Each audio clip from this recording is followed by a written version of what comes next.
poble, presidits per les autoritats, pels calabaris. Així tenim a Benjamín i a Anna i a Helena, que són els tres que enguany portaran la festa endavant i han tingut la iniciativa enguany de poder restaurar aquesta capelleta, que és una gran obra.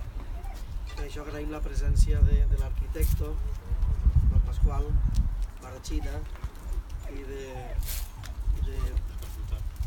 constructor Projectes, també Pasqual, que hagin col·laborat i en nom de tot el poble per haver conservat aquesta obra meravellosa.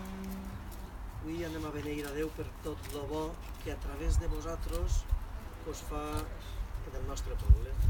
Aquesta imatge, que pareix que té més de 100 anys, 109 anys, sense dubte va ser una mostra de la fe dels nostres avantpassats, de les bones relacions i dels bons auguris. Igual que avui ens hem reunit nosaltres, presidits per les autoritats i per els clavaris, i així estem en representació tots els de la base, en aquell moment també van expressar en aquest montícul el més gran que podien fer. I per molts anys, que l'arquitecte hagi dissenyat bé i l'obrer hagi ficat les peces com toca, perquè dins de 100 anys la tornem a restaurar, nosaltres o els nostres fills. Agraïm i beneïm a Déu també per la nostra presència i per la bona col·laboració que les autoritats han comprès.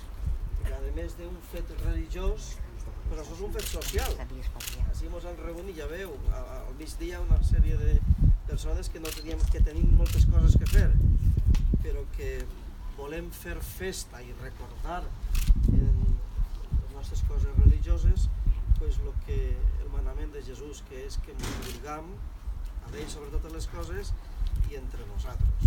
Per això agraïm també que no només la vostra presència, sinó la vostra col·laboració hagi sigut afinat per a que les nostres tradicions i el nostre poble vagi creixent en lo fonamental que són les relacions humanes.